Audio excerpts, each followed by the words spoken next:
handmade this catalog for you, and it should make you feel closer to all of the things that you aspire to do. And that's not really a vision that's constrained to a computer or a tablet or a phone. It's more of an emotional kind of response that we want to the product itself. And I think we're really far away from that. I think that's measured by how quickly we can deliver that. It's measured by how well we can use the relationships between people and boards and pins to show people just what they want. It's related to the technology itself. How can we make the site incredibly fast on every device? How can we make the interactions feel really like natural and beautiful? So I think we're really far away from it. But I think it's nice to have a little bit of a North Star to point you to, and how you get there, I guess, is sort of the fun.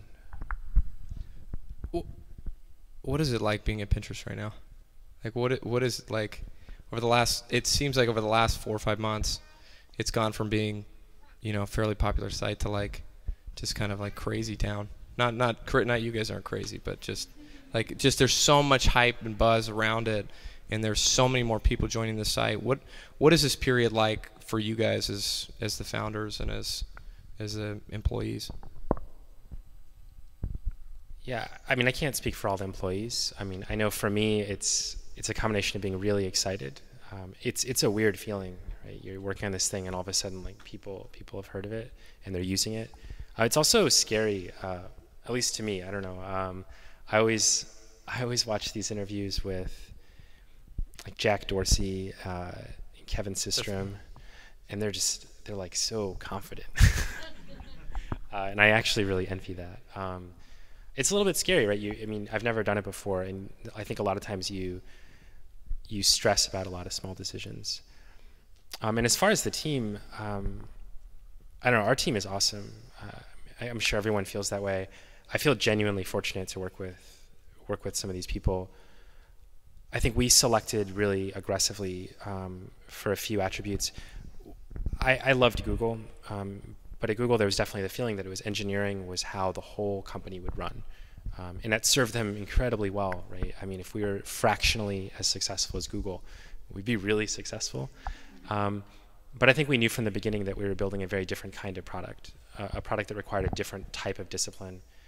And that's okay. I think a lot of people feel this need to replicate Facebook's culture in the early days, or Google's culture, or Apple's culture, but the culture and the people that you bring together, like, they reflect the product that you're trying to build, right? The two are inextricably like linked. And for us, we're trying to build these three functions at the same time. We want to build a world-class engineering organization.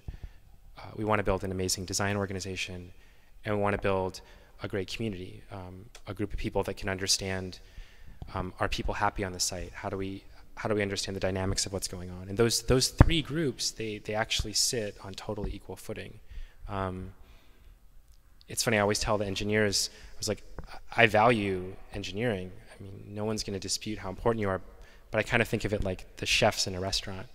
Like, they're really important, but there are these other really important people that make the experience of going to a restaurant really amazing. And I think that's a lot about our product. I probably wouldn't say the same thing if you were building a hardcore infrastructure product, but it's definitely true for us. And how many people are working at Pinterest right now? I think we may have just crossed 20 people. Okay. An awful lot of them are new. So it's really exciting. It's so fun. I just walk into the office and I don't know, we had this great moment where we were reviewing a candidate, and we were talking about what was working and why this candidate was great and other things that we were concerned about. And I had this amazing realization that I don't think I could get hired at my own company anymore. And it felt really good. It felt awesome. I mean, I was like, this is amazing. And so we also try to hire people that take genuine joy in the success of the people around them and are willing to hire people way better than them for the opportunity to learn. And that's something that doesn't exist actually in every person that you speak with.